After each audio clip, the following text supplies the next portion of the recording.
बिस्मिल्लाहिर्रहमानिर्रहीम, अस्सलाम वालेकुम। मैं हूं अदील वड़ाइच। नाजरीन, कारके हो, ब्रॉडशीट हो या रेकोडिक हो, हमें आए रोज़ ना सिर्फ सुबकी का सामना करना पड़ रहा है बल्कि कौमी ख़जाने को करोड़ों डॉलर्स का नुकसान भी बर्दाश्त करना पड़ रहा है। माजी के हुकूमतों की जानिब से किए गए मुआहिदों के बायस अब ये सूरत हाल का सामना करना पड़ रहा है। आज की वीडियो में हम IPPs की बात करेंगे। वहाँ भी सूरत हाल मुख्तलिफ नहीं बल्कि बड़ी संगीन सूरत हाल है। IPPs जो बिजली पैदा करने वाले निजी कारखाने हैं, उनके साथ किए गए मुआहिदे, उसके नतीजे में आज की वीडियो में आप जानेंगे कि पाकिस्तानी मईशत के साथ हो क्या रहा है और माजी की हुकूमतों ने कैसे मुआहिदे किए। जो इदादो शुमार हुकूमत बताती है वो ये है कि 2013 में जो इन मुआहिदों के नतीजे में 2013 में पाकिस्तान को, इन कंपनियों को, चाहे ये बिजली पैदा करें या ना करें, जो पेमेंट करनी पड़ती थी वो 185 अरब रुपए थी। 2019 में इन मुआहिदों के नतीजे में ये पेमेंट बढ़ती बढ़ती 642 अरब रुपए तक पहुंच गई। 2020 में ये पेमेंट 860 अरब रुपए तक पहुंच गई कि ये कारखाने बिजली पैदा करें या ना करें, ये पेमेंट हमने उनको करनी है या महंगी बिजली खरीदनी है। 2023 का जो एस्टीमेट है वो 1455 अरब रुपए का लगाया जा रहा है कि हमें इन IPPs को ये पेमेंट करनी है। इस सारे मामले पे बात करने जा रहे हैं मियां शाहिद साहब। एनर्जी सेक्टर को देखते हैं, इस्लामाबाद के सीनियर जर्नलिस्ट हैं। अस्सलाम वालेकुम मियां शाहिद साहब। वालेकुम अस्सलाम। मियां शाहिद साहब, ये कैसे मुआहिदे हमने कर लिए? हम तो एक वो ब्रॉडशीट की बात कर रहे थे जी, 4-5 अरब रुपया पाकिस्तान को देना पड़ गया। यहाँ तो 1455 अरब रुपया है जो 2023 में एक साल में हमने देना है, और इसी तरह जो गुजरा हुआ साल है उसमें 860 अरब रुपये हमने दिए। ये मामला क्या है मुआहिदों का? अदील, आपने पहले अभी कुछ देर पहले बात की थी कि जो मुआहिदे हैं उससे लाखों करोड़ों डॉलर्स का, आपने उसमें कारके की भी बात की, आपने रिकोडेक की बात की। रिकोडेक का जो एसेट है वो हमने बचा लिया, वो तो मौजूद है ना। कारके में हमने जो है लाखों डॉलर का नुकसान कर लिया। मैं आपको बताऊं कि पाकिस्तान का, मुल्क का जो सबसे बड़ा नुकसान हुआ है वो IPPs में हुआ। ये कहानी शुरू हुई थी 1994 में। 3 किस्म के IPPs हैं। ठीक है। एक 1994 में जो लगे, जो पावर पॉलिसी उस वक्त आई थी। एक पावर पॉलिसी आई थी 2002 में, और तीसरी पावर पॉलिसी आई है 2015 में। ठीक है। तीनों पावर पॉलिसीज़ जो हैं वो खूनी पावर पॉलिसीज़ थी। इस मईशत के लिए, इस मईशत का जितना इन पावर पॉलिसी ने खून निचोड़ा है, जैसे जोंकें निचोड़ती हैं, और IPPs जो हैं वो जोंकें हैं, वो जोंकों की तरह लगी हुई हैं और मईशत का खून निचोड़ रही हैं। मैं आपको बताऊं, आपने बताया 5000 अरब रुपया अभी तक हम इनको दे चुके हैं। 5000 अरब रुपया? 5000 अरब रुपया। या वो महंगी बिजली की मद में दिया, या ये पैदा करें या ना करें? ना, कैपेसिटी पेमेंट। अच्छा, यानी हमने इनसे बिजली इतनी खरीदी नहीं है जितने 5000 अरब रुपए की पेमेंट कर दी है। जी, मैं कैपेसिटी पेमेंट की बात कर रहा हूँ। होता क्या था 1994 में जो लगी थी बिजली, उस वक्त ये फलसफा जो है वो सामने आया कि चूंकि पाकिस्तान में बिजली की ज़रूरत है, पाकिस्तान में बिजली का बहरान है, हम जो हैं वो पत्थर के ज़माने में चले जाएंगे। IPPs कोई आ नहीं रहा, तो इसका मतलब है कि IPPs जो आएंगे वो अपनी शराइत पर आएंगे, तो हमें उनको कबूल करना पड़ेगा। उस वक्त 23 रुपये फ़ी यूनिट तक भी बिजली आई। अच्छा, उस वक्त जो रेट ऑफ रिटर्न था, जिसको मुनाफा कहते हैं, जिसका शोर पड़ा इस गवर्नमेंट ने जब देखा कि ये मुनाफा जो है वो बहुत ज़्यादा नाजायज़ कमाया गया, तो जो मुनाफा 13% था, जो मुनाफा उनको रेट ऑफ रिटर्न हमने 13% देना था, वो 23% लेते रहे। ठीक है। 2002 की पावर पॉलिसी आती है, उसमें IPPs के लिए पावर पॉलिसी जो है लगाई जाती है, उसमें हमने उनको रिटर्न रेट जो है वो डॉलरों में कर दिया। पहले वो पाकिस्तानी रुपीस में लेते थे, बिजली पैदा करें ना करें वो पैसे लेते थे पाकिस्तानी रुपीस में। अब 2002 की जो पावर पॉलिसी आई, उसमें फिर वो रेट ऑफ रिटर्न जो है वो डॉलरों में हो गया। फिर वो जो 2008 में पीपल्स पार्टी की हुकूमत आई, तो उस वक्त जो फिर एक सर्कल चला बड़ी तेज़ी से रेंटल का, फिर बड़ी तेज़ी से जो है बिजली के बहरान के नाम पर जो है वो अरबों डॉलर की सरमायाकारी दिखाई गई। वो दरअसल जो था वो मईशत का खून चूसने वाली एक मशीनें लगाई गई।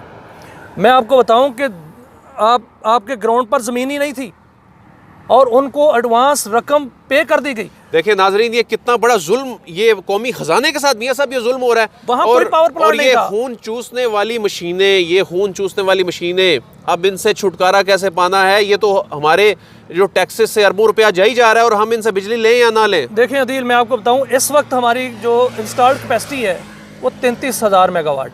अच्छा। हमारी जो इस वक्त डिमांड है वो 26,000 मेगावाट है पीक। हमारी ट्रांसमिट जो बिजली होती है वो 22,000 से 23,000 होती है। आप सोचें कि 23,000 अगर होती है, 7,000 ये, 3,000 वो, 10,000 मेगावाट कहाँ जाता है? इसका मतलब 10,000 मेगावाट बिजली पैदा नहीं होती। ठीक है। और वो पावर प्लांट बंद रहते हैं। अब 10,000 मेगावाट का हम पे कर रहे हैं, हम 10,000 मेगावाट की कैपेसिटी पेमेंट पे कर रहे हैं। मैं आम अल्फाज में आपको बता रहा हूँ, 10,000 मेगावाट, 1,000 मेगावाट $4 मिलियन का है। 1,000 मेगावाट $4 मिलियन का है। हम 10,000 मेगावाट की कैपेसिटी पेमेंट जो है वो पे कर रहे हैं।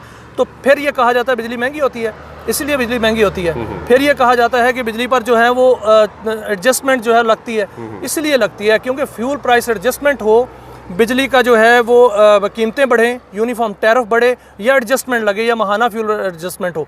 वो इसीलिए होती है कि वो जो गैप पड़ता है, हम जो पेमेंट करते हैं कैपेसिटी पेमेंट की, उसको फिल करने के लिए हमें सब कुछ। तो मियां शाहिद साहब, अब ये जो बिजली महंगी हो रही है, अब ये हमें जो भुगतना पड़ रहा है, तो इसमें कसूर उन मुआहिदों का भी है? ये जो खून चूसने वाली मशीनें हम पर मुसल्लत करके ये जो लोग चले गए हैं, अब ये बिजली महंगी होने की एक रीज़न क्या ये भी है या इसकी कुछ और रीजंस भी हैं? देखें, जब पैदावारी लागत बढ़ेगी, जब आप कैपेसिटी पेमेंट देंगे तो बिजली की कीमत में ही आएगी ना, वो आपको आलूओं की कीमत पे तो नहीं आएगी। इसीलिए मैं एक मिसाल देता हूँ। मुस्लिम लीग नून की जब ये हुकूमत जो नई गई है, इसमें हवेली शाह बहादुर और इसमें बिक्की और बल्लो की ये पावर प्लांट 3 बड़े लगे, जो इन्होंने कहा कि बहुत बड़े पावर प्लांट लगे हैं। इसकी कल परसों की जो दरख्वास्त आई है नेपरा में, उसमें रेट ऑफ रिटर्न कम करने की दरख्वास्त दी है, जो कि IPPs के साथ मुआहदे हुए हैं अभी। उसमें कैपेसिटी पेमेंट या रेट ऑफ रिटर्न जो है वो कम हो रहा है, और उसकी मद में 9 पैसे, 13 पैसे, 15 पैसे फ़ी यूनिट जो है वो कम हो रहे हैं। और जो सोलर है उस पर ₹1.46 कम हो रहे हैं। अब ₹1.46 फ़ी यूनिट है। ये रेट जो था वो इसमें ऐड हो रहा था, अब उससे माइनस होगा तो हम आहिस्ता आहिस्ता से निकलेंगे। अच्छा, बिजली सस्ती होने के चांसेस हैं, इसका मतलब है मुस्तकबिल में? देखिए मैं आपको बताऊं, अगर नेपरा चाहे, नेपरा पर तो जो देनी पड़ेगी, रेगुलेटर चाहे तो बिजली सस्ती हो सकती है। नेपरा का मिशन ये है कि वो अफोर्डेबल बिजली सार्फिन को दे।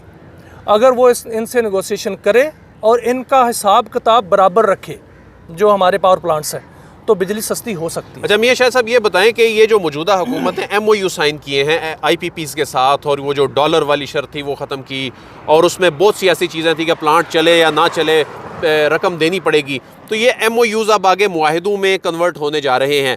ये कितनी बड़ी एक अचीवमेंट है? ये कंपनियां जो हैं अगर हमें आंखें दिखा देती तो फिर हमारा क्या बनता? फिर क्या हमें दोबारा एम्बेरसमेंट का सामना करना पड़ता, या ये मान चुकी हैं? अच्छा, इसमें 2 चीज़ें होती हैं दिल। एक तो पहले प्रैक्टिस हुई थी पीपल्स पार्टी दौर में, उसमें रेंटल पावर का एक बड़ा स्कैंडल आया था और अदालत ने एक्शन लिया, और उसके बाद हमने मुआहदे ख़त्म कर दिए और कोर्ट ऑफ आर्बिट्रेशन में आपको केस भुगतना पड़ रहा है कारके का। इसमें एक अक्लमंदी हुई है इस दफ़ा। इसमें उनके साथ बैठ के नेगोशिएशन हुई है, एक तरफ़ा फ़ैसला नहीं हुआ। अगर एक तरफ़ा फ़ैसला हो जाता तो वो कोर्ट में चले जाते और हमें जो है वो उल्टा नुकसान हो जाता। अच्छा, इसमें उनसे बातचीत करके उनको राज़ी कर लिया गया है। दरख्वास्तें नेपरा में आना शुरू हो गई हैं, मुआहदे हो चुके हैं, और वो दरख्वास्तें आप रेट ऑफ रिटर्न कम करने की नेपरा में दरख्वास्तें कंपनियां मान कैसे गई? क्या इन कंपनियों को जब बताया गया है, हुकूमत ने ये बताया है या जो भी मुतलका इदारा है उसने बताया है कि जी आपने तो ये ज़रूरत से ज़्यादा मुनाफा कमाया है इसमें, क्या वो बैकफुट पे जाकर ये मानने के लिए तैयार हुई हैं, या क्या इखलाकी तौर पर तैयार हो गई हैं? मान कैसे गई हैं ये कंपनियां कि ये मुआहदे करने पे? अच्छा दिल, इसमें हमारे सिस्टम को नुकसान ये हुआ है कि बहुत सी कंपनियां ऐसी हैं जो अपने ऑपरेशन वाइंड अप करने वाली हैं। अच्छा, तो वो तो ऑपरेशन वाइंड अप करने वाली हैं, उन्होंने तो जो निचोड़ना था निचोड़ लिया। अब वो भागने के चक्करों में कुछ जो नई कंपनियां आई थी वो इसलिए मानी है कि उनके ऑपरेशन बहुत दूर तक चलने हैं, देर तक चलने हैं। अब अगर पॉलिसी आ जाती है टेक एंड पे की, ठीक है, जो बिजली देंगे उतने पैसे लेंगे, ठीक है, तो वो उनको देना पड़ेगा, करना पड़ेगा। अब उन पहले सरमायाकारी होती थी कि आपको ज़रूरत थी, आप उनकी शराइत पर आते थे, अब वो आपकी शराइत पर है क्योंकि कंपटीशन है, पूरी दुनिया में कंपटीशन है, पाकिस्तान के अंदर भी कंपटीशन है। पाकिस्तान के अंदर जो मुतबादल एनर्जी है वो उसके सोर्सेज जो हैं वो एक्सप्लोर हो चुके हैं। इसलिए वो कंपनियां जो हैं वो अपने मुस्तकबिल को देख के कि उनसे बिजली हो सकता है कोई ख़रीदे ही ना, तो वो इस पर आ गई हैं। और बहुत अच्छा जो कमीशन जो इंक्वायरी वो नेगोशिएशन कमेटी बनी थी, मैं इसमें बाबर याकूब फतेह मोहम्मद इसको हेड कर रहे हैं, बड़े कॉम्पिटेंट ब्यूरोक्रेट हैं। मैं उसको उनको दाद देना चाहूँगा इसमें कि उन्होंने बड़े अच्छे अंदाज से ये नेगोशिएशन की हैं।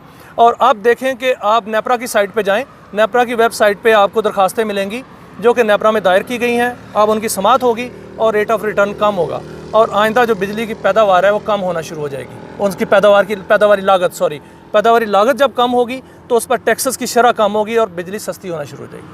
तो इन जोंकों से हमारी जान ये गवर्नमेंट के इस इकदाम की वजह से कुछ छूटने के चांसेस पैदा हो गए हैं यानी? बिल्कुल बिल्कुल, इन जोंकों से जान छूटने के चांसेस जो हैं वो पैदा हो गए हैं। अब हुकूमत को कुछ मुतबादल पॉलिसीज़ पर भी गौर करना पड़ेगा। कम से कम घरेलू सेक्टर जो है ना अदील, अब बात चल रही है, इसको सोलराइज कर देना चाहिए। अगर घरेलू सेक्टर आप सोलराइज कर दें, उसके दो फ़ायदे हैं। एक तो घरेलू सेक्टर जो है वो नेशनल ग्रिड से निकल जाएगा, बहुत बड़ा एक हिस्सा है जो घरेलू सेक्टर की तरफ बिजली का जाता है, लेकिन उस पर खरबों डॉलर चाहिए ना? नहीं, खरबों डॉलर नहीं चाहिए। आप देते हैं सब्सिडी, वो सब्सिडी की 15% जो है वो इसको दे दें घरेलू सेक्टर को। एक दिन में नहीं होगा, ये 5 सालों में नहीं होगा, 10 सालों में होगा, लेकिन ये आहिस्ता आहिस्ता होता जाएगा और आप उससे निकलते जाएंगे। और इन जोंकों से आपकी जान इसलिए छूटती जाएगी कि कंपटीशन आ जाएगा। आप हाइडल पे जाएं, हाइडल जो है वो सस्ती बिजली है, 100 साल बिजली है, इससे भी ज़्यादा चलती है, उस पे जाएंगे तो सस्ती बिजली आएगी। कोल जो है वो आपने उस दिन हमने ये बात की थी, कोल हमारा 200 साल की एनर्जी पूरी करने वाला है। आप एटॉमिक बिजली बना रहे हैं, इन सोर्सेज पे जाएंगे तो आपको आईपीपीएस की ज़रूरत नहीं रहेगी। आईपीपीएस खुद नीचे आएंगी और ख़ुद अपना रेट जो है कम करेंगे। बहुत बहुत शुक्रिया मियाँ शाहिद साहब ने इंकशाफात किए कि किस तरह माजी में आने वाली जो पावर पॉलिसी है उसने पाकिस्तान के एनर्जी सेक्टर को कितना नुकसान पहुँचाया, पाकिस्तान की मईशत को कितना नुकसान पहुंचाया। ये मेरा, आपका, ये हमारा अवाम का ये पैसा है जो उन नाकिस मुआहिदों की वजह से झोंका जा रहा है इन भट्टियों में। बल्कि मियाँ साहब ने तो इसे कहा है कि ये खून चूसने वाली झोंके हैं, ये खून चूसने वाली मशीनें हैं, ये वो इदारे जो इस अंदाज में मुआहिदे करके जो इनका तयशुदा मुआहिदे के तहत जो प्रॉफिट था उससे भी कहीं ज़्यादा ये कमाते रहे। अदील वड़ाइच को इजाज़त दीजिए, आपसे फिर मुलाकात होगी। अल्लाह हाफ़िज़।